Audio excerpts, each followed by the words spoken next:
Hello everyone, in this video we will learn about bryophytes.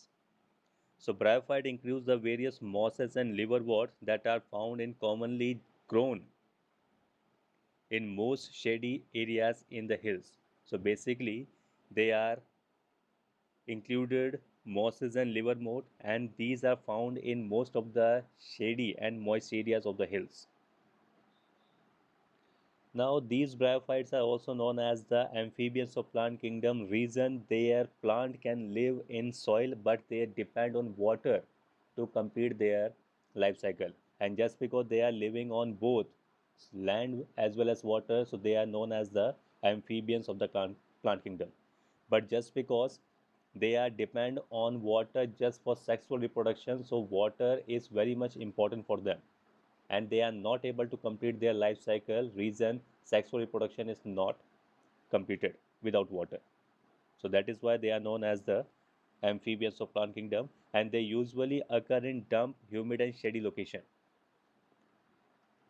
And also they are very important in the plant succession because they can grow on the bare rocks. That means the rocks that are not having any type of soil particle on there, they can grow, and also on the very unfertile soil they can live or they can grow there also.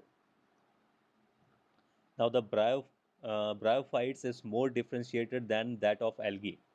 So if we compare their plant body with algae, so they are more differentiated as compared to them, and it's thallus like and prostrate or erect.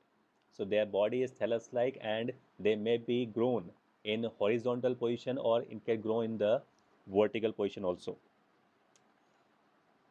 and they are attached to a substratum by a unicellular or multicellular rhizoids. So these rhizoids are root-like structure that can attach the plant body to the substratum.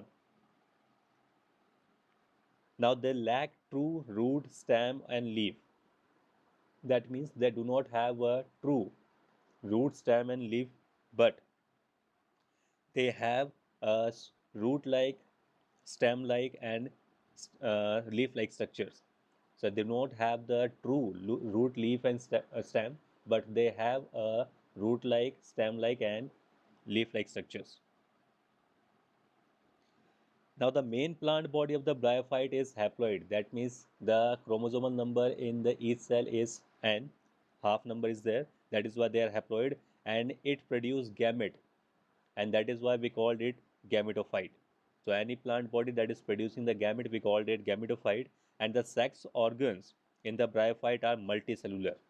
So whatever the sex organs are present in the bryophyte, they are multicellular, and the male sex organ is called the antheridium, and it produces biflagellate anthrozoid. So in bryophytes, the multicellular structure of male sex organ is antheridium and produce the biflagellate anthrozoid. And the female sex organ is the archegonium. It is a flask shape and produce a single egg. So male sex organ is the antheridium and female sex organ is the archegonium. Now these anthrozoids are released into the water where they are come in contact with archegonium. So whatever the anthrozoids are released in the water, they will come contact in the archegonium and anthrozoid fuse with the egg to produce zygote. So fusion is there, and after fusion zygote will form. And this zygote do not undergo reduction division. That means no meiosis occur in this zygote, and they produce a multicellular body that we call the sporophyte. So just because it is containing 2n number of chromosome, that is why it is diploid, and this diploid multicellular body will produce the sporophyte. Now the sporophyte is not free living but attached to the photosynthetic gametophyte and derive nutrition from it. So this sporophyte is not a free living. That means it is not like that whenever it is formed, it will detach from the main body and will grow separately. It will attach to the gametophyte and it will take nourishment from it. Now some of the cell of the sporophyte undergoes reduction division that we call the meiosis to produce haploid spore. So whatever the sporophyte is there, some of the cells will undergo reduction division. It will form a unicellular and haploid spores, and these haploid spores, whenever they are germinating, it will produce the gametophyte. Now these bryophytes are generally are very little economic importance, but some of the mosses provide food for the herbaceous mammal, bird and other animals. Means basically economically we are not having so much use of these bryophyte, but most of them, these mosses, are used by the human beings for the fodder of different type of herbaceous animal, and they are providing the food to them. Now, species of sphagnum, it is also a bryophyte. So these sphagnum moss provide peat that are having a long been used as a fuel. So this sphagnum is used as a fuel because it is providing a good energy source. Now, and because of their capacity to hold water, they are used as a packing material for transshipment of living material. So just because they are able to hold more water as compared to others, so they are using in the transshipment of living materials. Now, mosses along with the lichens are the first organism to colonize rock and hence are the great ecological importance. So they are not useful for us, but they are a great economical importance in the ecology. Reason, they are the first who are able to live or grow on the bare rocks. So that is why they have a great economical importance. Now, just because they are able to decompose the rocks, so they will provide a new surface area or a new soil for growing the higher plants. And that is why they are having a great ecological importance. Now, just because these mosses are form a dense mat on the soil, that means they are making a dense mat on the soil, they are covering the soil. So that is why they are reducing the impact of falling rain and prevent soil erosion. So just because they are able to cover all the soil, their rhizoids are able to hold the soil. That is why they will reduce the soil erosion.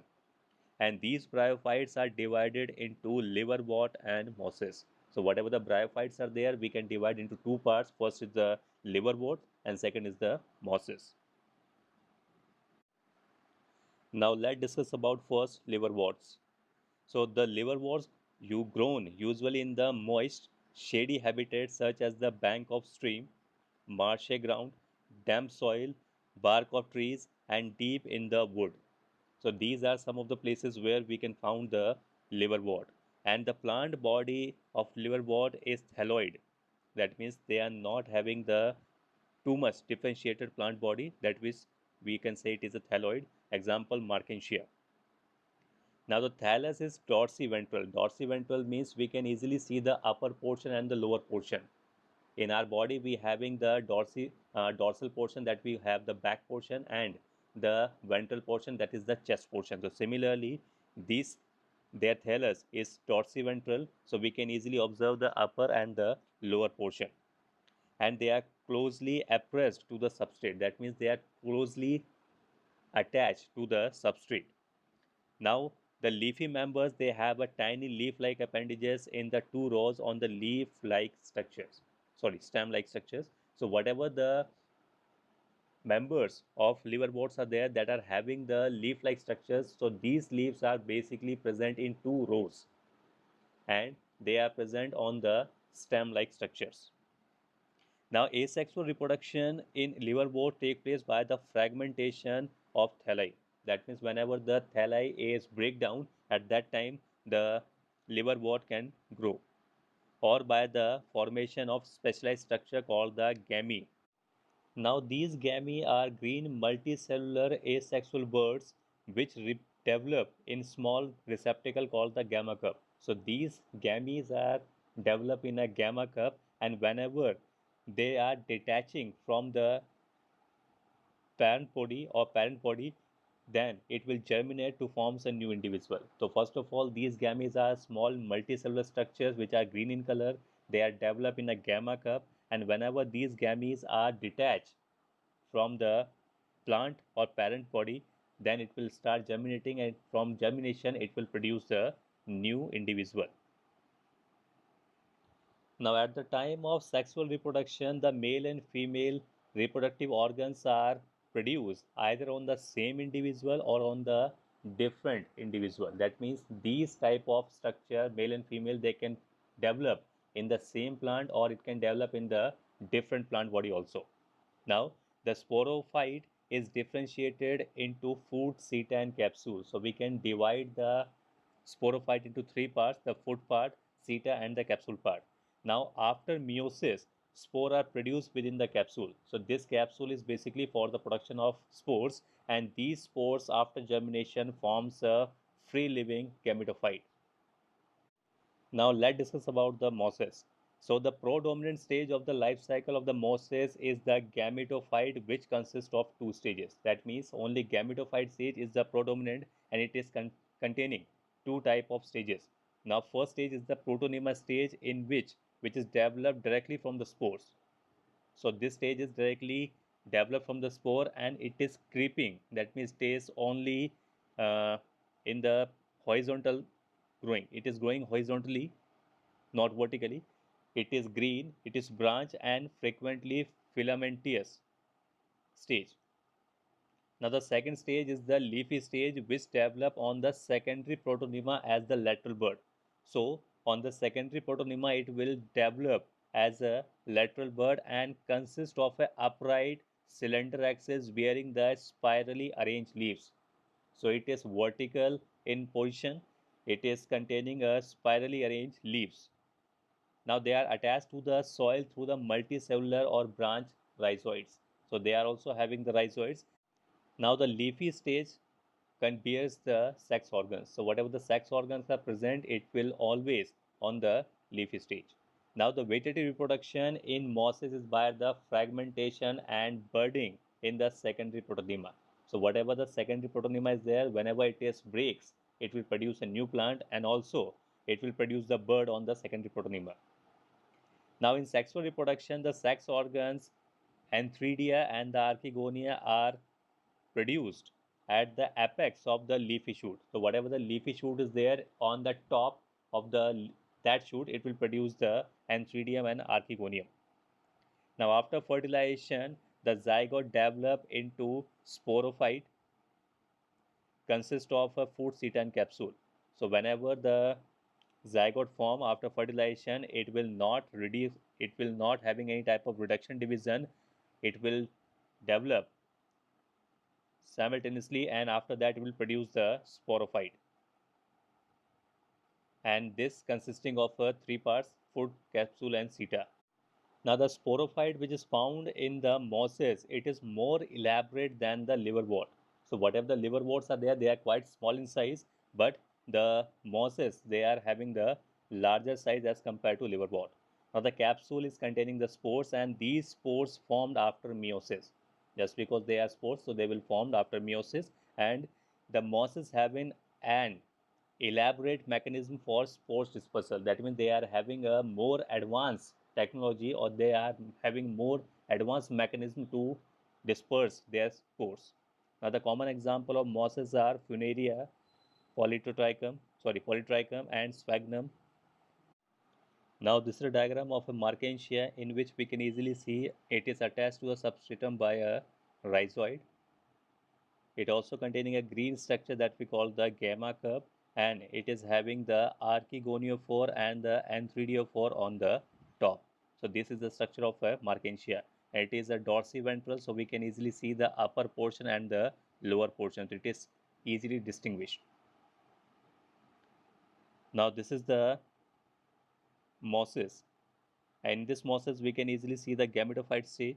So this is the gametophyte, in which rhizoid is there and main axis is there, and also it is having the leaf. And the last upper portion is known as the sporophyte, that is having the capsule, seta, and leaves. So this is the main gametophyte stage, and the sporophyte contains the archegonial or archegonial branch and the antheridial branch on the top.